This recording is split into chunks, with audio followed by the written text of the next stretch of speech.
Hello and welcome, it's Pete here, and today we are looking at stenciling. And this is part of our 12 Days of Christmas campaign. I hope you're enjoying that thus far.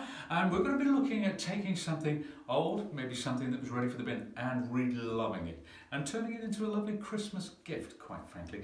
Now, at the end of this video, I'm going to be telling you about a discount code which you can apply to many of the things that appear here. So that's something to look forward to. But before we do, let's take a look at the die I'm going to be using today primarily. And this is cutout snowflakes. Now, let's take the dies themselves. There's the main die, and then there's this lovely little die which goes alongside it. I shall show you how they work in a second. Also, I'm going to be using my beloved Sizzix stencil film. You're getting 10 A4 sheets in this pack, and as we go along I'll talk to you about why I love this so much. But before we do, let's cut our first stencil. And what I'm going to do, I'm going to take this die, and here's a sheet I've cut down. This is cut down to A6, so it's a quarter of the actual size of the film as it comes in the pack. And we'll place that, I like to place it face up onto my machine like so, and then sandwich with the other cutting plate. Today I'm using my Big Shot machine, my ever-present, much-loved, well-used Big Shot. So we'll run that through. It's cut through there fantastically well. So there's my stencil. And then what I'm going to do is take a die brush. You can use it with the sponge that comes with it should you wish, and we'll run that over like so to get all those little bits out. And then when that's done, you'll be ready to go. Now, I've pre-cut quite a few of these. You can reuse them to a degree depending what you're using with them. Obviously, if you're using something like 3D adhesive, it's a one-shot deal. But there we have it. There is our stencil ready to go. Now, it also, if you cut that directly into the face of a card, it makes a lovely aperture. You can put silver card underneath. It's entirely up to you. The world is your oyster, my friends.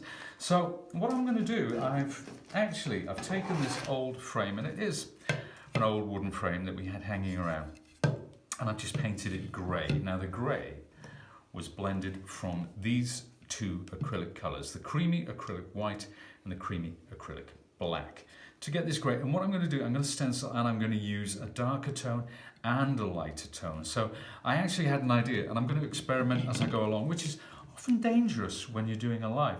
But I like to live dangerously, so hey ho, there you go. Now let's put some white on there. Now, if you're blending a grey, sometimes people make the mistake of adding too much black. And again, you know, you can always add more, but you can't take that away. So I've just got a little blob there. And you know what? I might even take a bit of that out just for now. And I'm going to blend that. I'm going to put that to one side. And I'm going to use my palette knife just to mix that up. These are creamy acrylics, and I think you can see where they get their name from. They really are.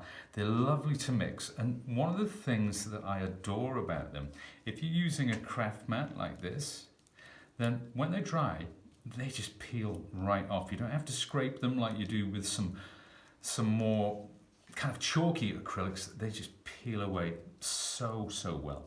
So that's kind of, it's a bit lighter than my original. So now I can come back in, take some of that black and add it in there. And very often I do keep the black to one side, so I will do it in a separate place like that, and I'll just bring it in as I need it, as and when. So it does take a little time to get the blend exactly where you want it. So I'm looking for something just slightly darker than my base color, and we're kind of getting there. Maybe a little bit more black. That's it. There, we're cooking with gas, and we're away. But there's something so calming, so therapeutic about this process. I really do enjoy it. So that's it. We're good to go. Now, what I'm going to do here is take a sea sponge, and before I use these I like to activate them with a bit of water so that they're a bit softer, and I'll squish them between my hands, because what I want to do is apply through my stencil. Now I'm not holding it down, I'm not using any sort of adhesive, I'm just taking up that grey paint and applying it through the stencil. So it's quite slapdash, many of you may think, but you know what, I'm not going for perfection here. It's more an effect that I want rather than a perfect impression. There are ways of getting those, but that's not where we're at today, folks. So there we are, there's our first one. So you see there's kind of like a shadow going on there, that's very, very subtle. Let's take the same one, and again, because I'm not going for perfection, I can use the same stencil. It doesn't matter if it's slightly off kilter. It doesn't matter if the coverage of the paint isn't perfect.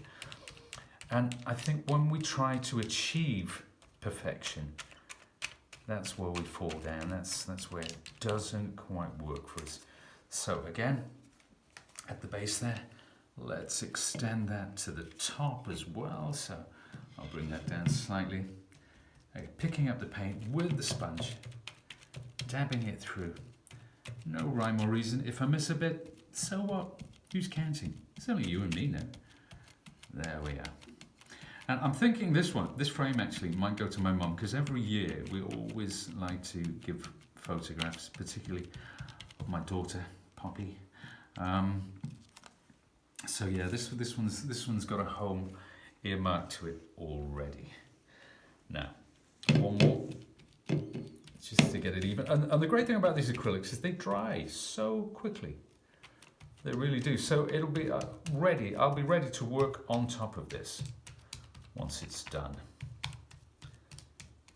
There. How's that? Wonderful. Okay. Now this paint here, I'm going to spread it with my brayer, my ever-present brayer, because what I'm going to do to add to that, I've just taken some random stamps that I've taken out of my stash, and I'm actually going to pick some of that paint up, and you can see it's very subtle.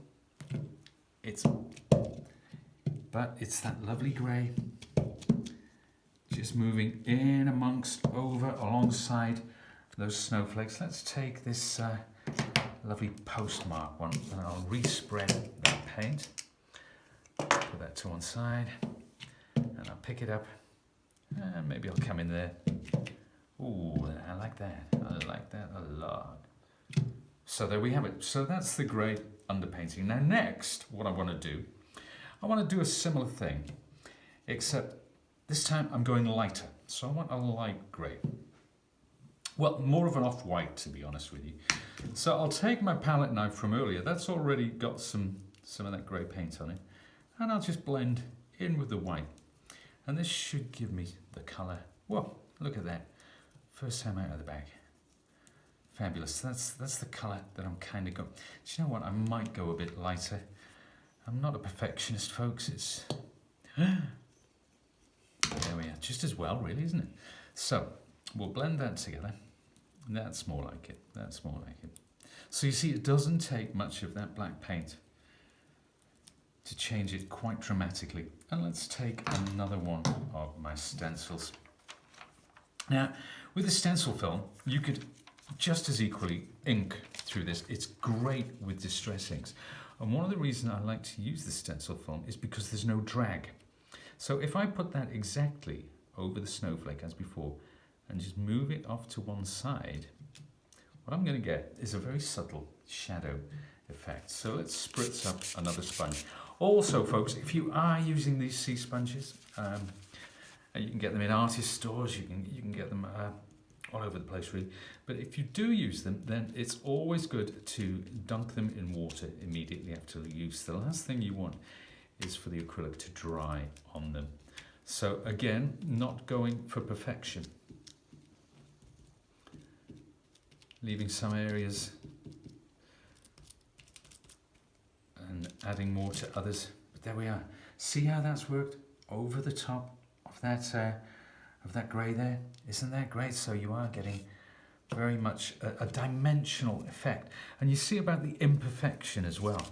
That's really, really important to me. I'm going to take a fresh stencil because placement at this juncture is kind of important to me. And let's offset that ever so slightly so that the shadow's coming through. There we are. Don't worry if you get it on your fingers, it's all part of the fun. And there we are. Again, look, there, the imperfection. Look at these areas here. That's barely touched. That's quite heavy. That is what makes this such a special effect. Now again, we will align it perfectly before displacing it slightly. There. Picking up more of that acrylic as we go along. Just dabbing it, letting it fade out. Wow, cool. Oh, super. Now this, as I say, you know, any old picture frame, just go into a charity shop perhaps, find a picture frame that you like, something that, you know, has a wide frame like this. Another great thing with these picture frames, you know, gilding wax, paint them black, add some grey, go with your gilding wax, make it look really, really cool, really vintage. And there we are. Now, that's the 4, almost done. But again, I'm going to take my brayer and I'm going to go over there because the previous paint is almost dried on that, so it doesn't matter. And if you use these over and over and over again like this with the creamy acrylics, you get to a point where you can just peel it all off seamlessly. That is so pleasing. Let's go back in. Let's take a stamp again. Let's take the stamp that we used earlier. This time we'll come in the bottom there. Bit more detail. There, it's completely random. There's no thought going into it whatsoever. Many people around here say, well, that's pretty much what you do anyway, Pete, but you know, I ignore those voices. I like to listen to the voices in my head. Far more reliable. There you go. How about that? That's a random pattern, bit of stamping. It won't take long to dry at all. Another thing that you could do on top of this, if I take a little bit of white, this is something that, it's a technique that, well, Josh and I quite enjoy. I'm going to spritz that white. This time I'm going to thin it down. Doesn't matter if it gets in with the grey. So I'm looking for a kind of a milky consistency. That's a bit thick. Add more water. There we are. And then we'll splatter that on. We'll get some little tiny splats going all around here. Again, keep it random. Doesn't have to be perfect. The more imperfect, the better. So, you know, practice these techniques on a piece of scrap paper. See how you get on before moving on to the artwork. But you know what? If I mess this up now, all I do is paint over the top and start again. That is the beauty of makes like this. So there. Now, at this point, I really do want to get a paper towel on the go. That's my frame. I'm going to leave it to one side to dry because I want to show you something else. So let's take these, put my sponges, my brayer, everything. We'll take that out of the way because now I want to talk about the stencil film, but also, so this is a piece of A4 stencil film which I've cut down to size, and you can see that I've die cut in several places. Now this actually comes, this is a candle holder. So we'll see the rest of it in a second. What I want to do is stencil all the way around, but I'm not going to use acrylic. You could use acrylic, it's entirely up to you, but what I've got is a box here, and I've got some, this is repositionable spray. That's quite important because you don't want it sticking to the glass, but you want enough so that it's going to create a seal on that glass. So always use in a well ventilated area. What I'm going to do is sort of follow the base of this glass as much as possible. Not that it really matters in the grand scheme of things. And then we'll push that all the way around like so. Now, it's kind of cool by itself, you know, and because it's semi-opaque, the light's going to come through that, but that's not what we're here for today. We are actually here to use crystal glaze. Now, if you've never come across this before, we have two products, crystal glaze and crystal paste. The glaze is kind of transparent and the paste slightly more opaque. And the paste has more grit in it, more thick glitter. But what I'll do is I'll take off the top. And it looks milky, but it actually dries clear. So, but obviously you're getting all the glitter coming through. So again, I'm not being too careful about how I apply this. Doesn't matter if it's thick, it's thin, it's really, really not important. All that matters is I'm getting it through that stencil, making sure I go over it completely. Like so. So I could go all the way around here. I'm not going to. That will give you the idea, because once I peel this away, you'll see the kind of effect that I was going for. So there we have it. That's the crystal glaze. I said it dries clear, so I'll take that away, because here, as they say, is one that I made earlier, and that's got a candle inside it. So you can imagine what that would look like. I've got two of these, and we're going to put these on top of the fire. Actually, is it a good idea putting candles on top of the fire? Will it melt into a pool of wax? I'm not entirely sure. But very effective, and it's something, a make like this looks handmade rather than homemade. It has that professional edge to it, even though you and I both know that it's painfully simple to achieve. But let's go.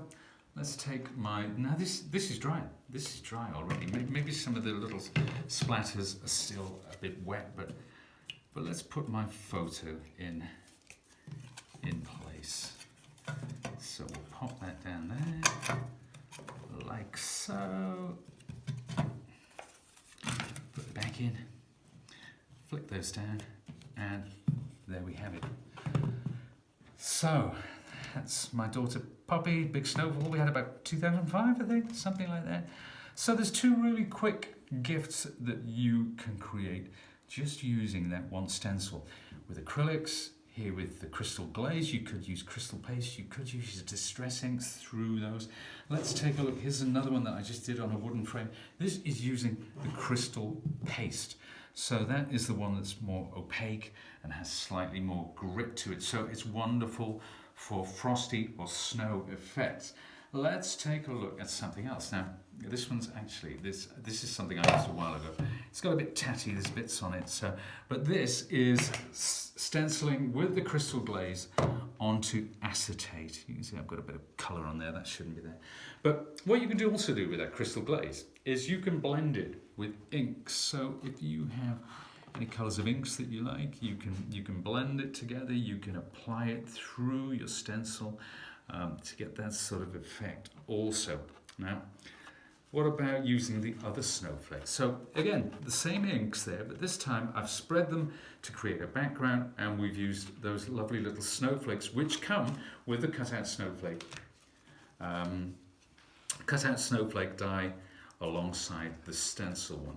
And here's something, again, I did a little while ago. These are cards through which I stenciled my dimensional paste, which, not dimensional paste, actually, my 3D paste. So it's what you do is you apply heat to that and it puffs up like a marshmallow. It's absolutely wonderful. And let's throw in a couple. Now, again, using the same colours, but this time using that lovely little snowflake. Look how delicate that is when you cut it from Sizzix Silver Opulent cardstock.